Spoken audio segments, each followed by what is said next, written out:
Magandang umaga, Pilipinas. Narito ang latest kay Bagyong Tino.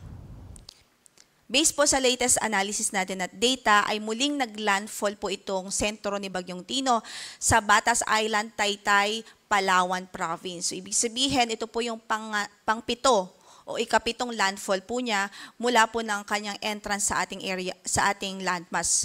Mula po dito sa Visayan Island ay nagkaroon po siya ng 6 landfalls sa iba-ibang isla at mga landmass, and then pang-pito po itong dito sa Batas Island.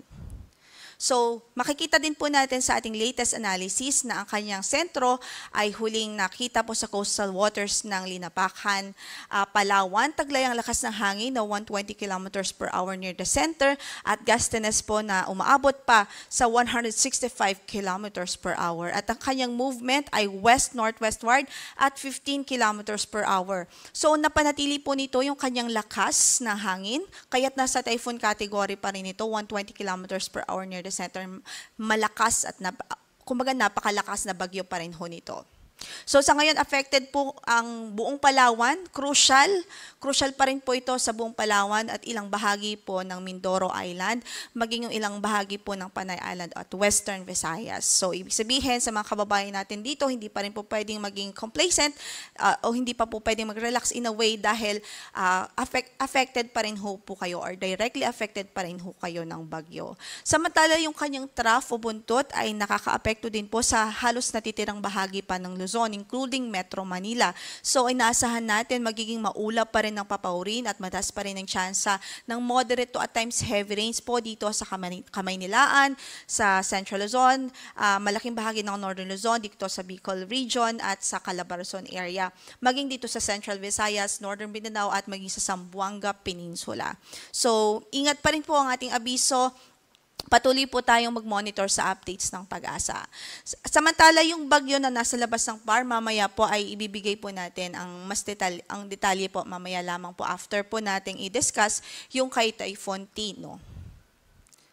So based po sa latest track na ipinalabas nga po natin, sa ating projection from dito po siya ngayon, kaninang madaling araw ay nasa northern part po siya ng Palawan at sa mga susunod na oras ay inaasahan natin northwestward pa rin ang kanyang movement at mag-i-emerge po ito dito sa Sulu Sea mamayang West Philippine Sea mamayang hapon, and then bago po ito lumabas ng ating area of responsibility. So kung hindi po magbago ang kanyang track at ang kanyang kilos, nasa estimate po natin na bukas ng madaling araw o Friday po, most likely ay lalabas po ito ng ating area of responsibility. So medyo mahaba po yung time kung saan ay naapektuhan tayo nitong bagyo, kasi ibig sabihin sa halos maghapon na ito, pwedeng may signal pa ang Palawan at ilang bahagi ng Mindoro Island, lalong-lalo na ang western section ng Mindoro provinces, maging yung western section ng Panay Island. So, keep monitoring for updates po. At kung makikita nga po natin, typhoon pa rin ho siya, napanatili niya ang kanyang category as typhoon. Malakas pa rin po itong bagyo. At pag-emerge po niya sa West Philippine Sea, likely typhoon pa rin ito hanggang paglabas po nito sa ating area of responsibility. At kaugnay dyan, signal number 4 pa nga po ang nakataas dito sa northernmost portion ng Palawan, kasama na ang Calamian Islands. Ibig sabihin yung typhoon force winds, imposible pa rin at significant severe threat to life and property ang impact na nakikita natin nitong bagyo na ito. So, nadulot ng lakas ng hangin na yan. Signal number 3 naman sa northern portion ng Palawan, kasama na ang Cuyo Islands. Ito po yung natitirang bahagi pa ng northern portion ng Palawan. Habang signal number 2, sa southern portion ng Occidental Mindoro, southern portion ng Oriental Mindoro, central portion ng Palawan kasama ng Cagayancillo Islands at Caluya Island. Signal number 1 naman sa natitirang bahagi pa ng Occidental Mindoro kasama na ang Lubang Islands, rest of Oriental Mindoro, western portion of Romblon, southern portion ng Palawan, including Kalayaan Islands, Aklan, rest of Antique, central and western portions of Capiz, central and southern portions ng Iloilo, maging ang Guimaras Province. So ibig sabihin, ito pong mga lugar kung saan may shades po tayo, From signal number 4 to signal number 1, ito pa rin yung mga directly affected ditong bagyo. So, ingat pa rin ho. Mahigpit na pag-iingat ang ating advice at ating minumungkay sa mga kababayan natin doon. Samantala, aside from yung mga lugar na may signal, meron din tayong mga areas na ine-expect pa rin yung mga pamisang-misang pagbuso ng hangin dahil naman ito sa habagat at sa trough ni Bagyong Tino. At today po ay inaasahan natin yan sa Cagayan Valley, Cordillera Administrative Region, Ilocos Norte, Ilocos Sur, Pangasinan, Central Luzon, Metro Manila, Calabarzon, Mimaropa, Western Visayas, Central Visayas at Zamboanga Peninsula. Bukas naman ay sa Batanes, Babuyan Islands, Ilocos Norte, Pangasinan, Zambales, Occidental Mindoro at Palawan. Habang by Friday ay sa Batanes at Babuyan Islands na lamang dahil sa amihan o northeast monsoon.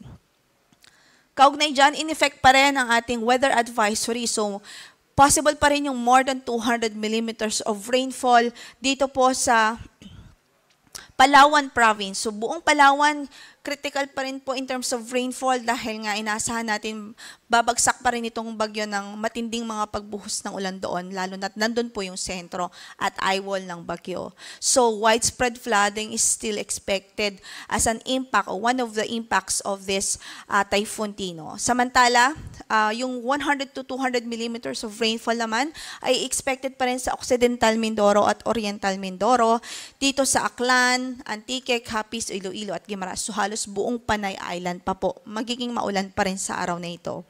Gayon din, 50 to 100 millimeters of rainfall sa Aurora, Rizal, Quezon at maging sa Negros Occidental dahil pa rin sa direktang epekto ni Typhoon Tino. Nakataas pa rin ang ating storm surge o meron pa rin tayong storm surge warning at possible pa rin ng more than 3 meters po dito sa Palawan, especially sa northernmost portion ng Palawan. Ito po yung mga red area, mga islands po dito sa northern part ng Palawan.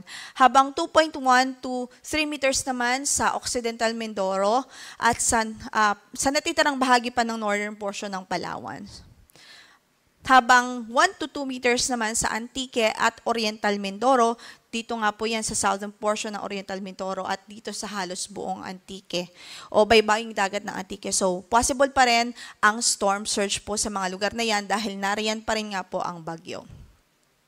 Kaugnay dyan, ang ating gale warning nakataas pa rin sa northern Palawan, kasama na ang Cuyo at Calamian Islands, Calayan Islands, southern coast ng Occidental Mindoro, western coast of Aklan, Antique, kasama na po ang Caluya Islands. At ito nga po, information, dagdag informasyon patungkol nga po dito sa bagyo na minomonitor natin sa labas ng ating PAR. So meron pa po tayong panibagong bagyo na minomonitor ngayon sa labas ng ating area of responsibility. Huli po yung nakita sa layong 1,830 kilometers silangan ng Southern Mindanao. So malayo pa naman po ito as we can see. Wala pa po itong direktang epekto sa anumang bahagi ng ating kalupaan sa ngayon. At ang kanyang wind or maximum winds is 55 kilometers per hour near the center at gastanas na 70 kilometers per hour. At kumikilos ito patimog-timog silangan at 20 kilometers per hour. So base na rin sa ating latest na track, so 11 PM pa po ito kasi ang next update po natin kapag ang bagyo po ay nasa labas ng PAR, every 12 hours po tayo nagbibigay ng update. So ang next update po natin dito sa ating track will be at 11 AM mamaya lamang ho yan. So far, as of our 11 PM bulletin po, makikita nga natin medyo mabagal ang kanya magiging pagkilos sa mga susunod na oras at araw. Pero mataas po yung chance na mag-intensify pa po ito habang narito sa karagatan na ito o sa area na ito. So mabilis yung kanyang intensification, possible po. By today din, maging tropical storm po ito. And then by evening po, mamaya, posible maging severe tropical storm. At bukas, hanggang sa mga susunod na araw, mataas ang chance na maging typhoon po ito agad. So malakas po na bagyo ito. At kung titingnan po natin ng estimate po, based on this projection, possible po siyang pumasok ng ating area of responsibility by Friday evening to Saturday morning. At once na pumasok po siya ng ating PAR, papangalanan po natin siyang si Bagyong Uwan.